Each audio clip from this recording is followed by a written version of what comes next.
The Philippines is a tropical paradise in the Pacific Ocean with over 7,000 islands that provide a natural playground for your inner explorer. Its landscapes include a variety of natural wonders, ranging from volcanoes and rice terraces to underwater rivers and limestone caves, as well as beautiful beaches. Individually, the islands each have something special to offer, whether you're looking for the best place to dive and snorkel or prefer to visit historical sites in cities like Manila or Vigan, which have deep colonial roots. If you enjoy learning about different countries and cultures, please like and subscribe to our channel to see more videos like this. Watch till the end of this video. I will share with you one of the most beautiful beaches in the Philippines. 1. Chocolate Hills, Bohol. Chocolate Hills in Bohol is a well-known tourist destination in the Philippines that continues to attract visitors due to its unique and majestic features. There are over 1,000 symmetrical mounds, conical and dome-shaped, that resemble Hershey's Kisses. Chocolate Hills is a UNESCO World Heritage Site. In 1988, the Chocolate Hills were designated as a National Geographic Monument.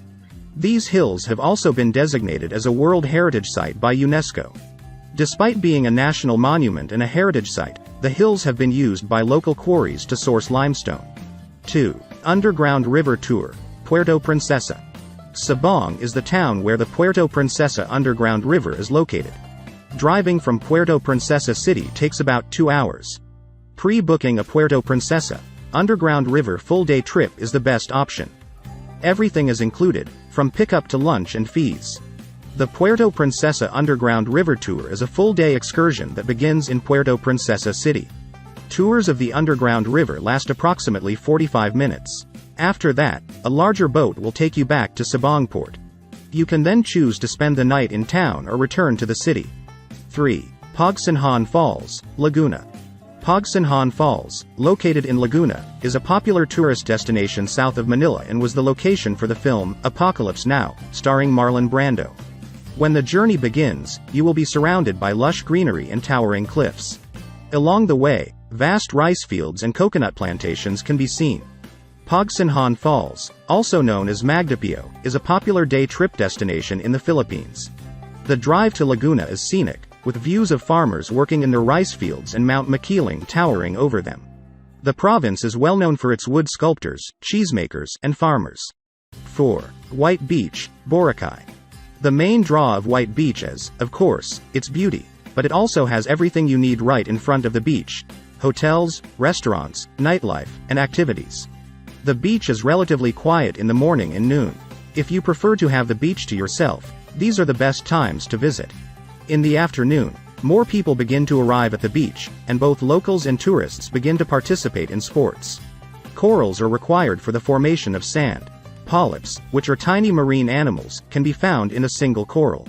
These polyps are responsible for the coral's color. However, when the polyps die, they turn white, and when a large number of them wash up on the shore, the sand takes on their white color. Snorkeling is a popular activity at White Beach, but if you don't want to put in the effort, take a banana boat ride or book a glass-bottom boat trip. Malapascua is a beautiful island located in northern Cebu. The beach has fine white sand and crystal-clear waters that are ideal for swimming. Wreck diving and scuba diving with thresher sharks are two other activities available on the island. 5. Mayon Volcano, Albay. The Mayon Volcano in the province of Albay on the island of Luzon is a must-see in the Philippines.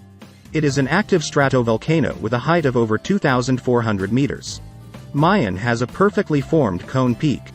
The majority of visitors will want to see the volcano from the ground. The volcano is surrounded by nature trails in the national park grounds, where you can also see wildlife such as parakeets and other birds.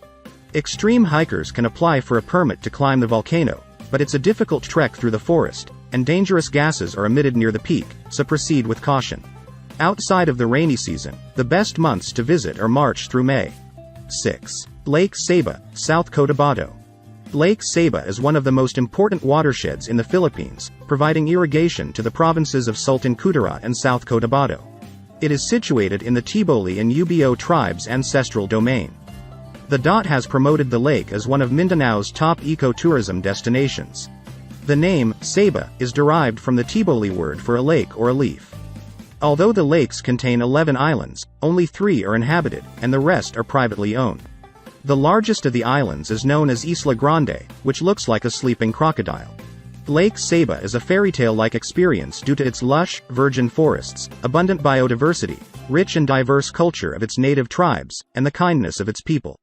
7. Taal Volcano, Talisay. The Taal volcano on the island of Luzon is one of the country's most active. Because it is in the middle of Taal Lake, just getting there is part of the adventure. The city of Talisay, from which you will take a boat to the crater, is only about an hour's drive from Manila. You will take a boat across Taal Lake and then hike to the crater rim. There are several trails that circle the volcano. The Spanish Trail leads to the top of the volcano and provides some of the best views. If you want to avoid crowds or think you might need to rest along the way, the less popular Kenny Trail is a good option. This trail has a lot of trees that provide shade. Because of the logistics involved in visiting Taal Volcano, you may want to consider taking a day tour. 8. Manilla Bay. Manilla Bay is one of the world's largest harbors, with a circumference of 120 miles and an area of approximately 770 square miles.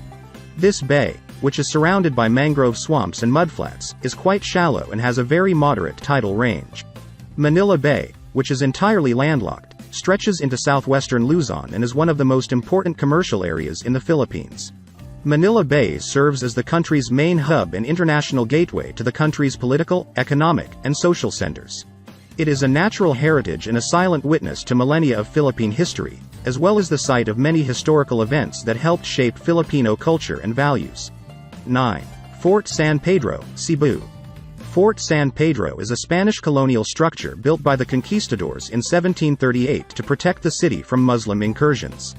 Although the fort is now in disrepair, its interior has been well preserved, providing an overall brilliantly architectured look. Fort San Pedro is a triangular fortification with two sides facing the sea that spans approximately 22,000 square meters. This park is now a historical park overseen and managed by the Cebu city government. Inside the fort, there is a museum with preserved Spanish artifacts such as paintings, sculptures, old photographs and items, and documents. Fort San Pedro is the Philippines' oldest fort and one of Cebu City's most popular tourist attractions. 10. Sugba Lagoon, Siargao. Sugba Lagoon on the island of Siargao is one of the most spectacular lagoons in the Philippines, with movie-set quality tranquil blue waters beneath a towering cliffside. The lagoon is ideal for simply relaxing and enjoying the natural, peaceful surroundings, but there are plenty of activities available if you prefer a more active day. The lagoon is famous for its emerald waters, which are surrounded by the equally lovely Del Carmen Mangrove Reserve. You can participate in a variety of aquatic activities or try cliff jumping here. Another reason to fall in love with Siargao is the Cahagan and Pamamoan Islands. You can book a day trip to the Sugba Lagoon from nearby cities such as Del Carmen or General Luna, or you can go on your own. To get to the lagoon, you must take a boat. You can try cliff jumping from the designated area above the lagoon if you have the courage and are not afraid of heights. You can also rent a paddleboard or kayak and take a more leisurely tour of the lagoon. If you like our content so far, please do check out our other videos at the end of this video. Before you go, one of the things worth mentioning is that in the Philippines, at least 175 languages are spoken, with at least 171 of them considered living. You'll have no trouble communicating because more than 52 million people speak English, making it the world's fifth largest English-speaking nation. Thanks for watching.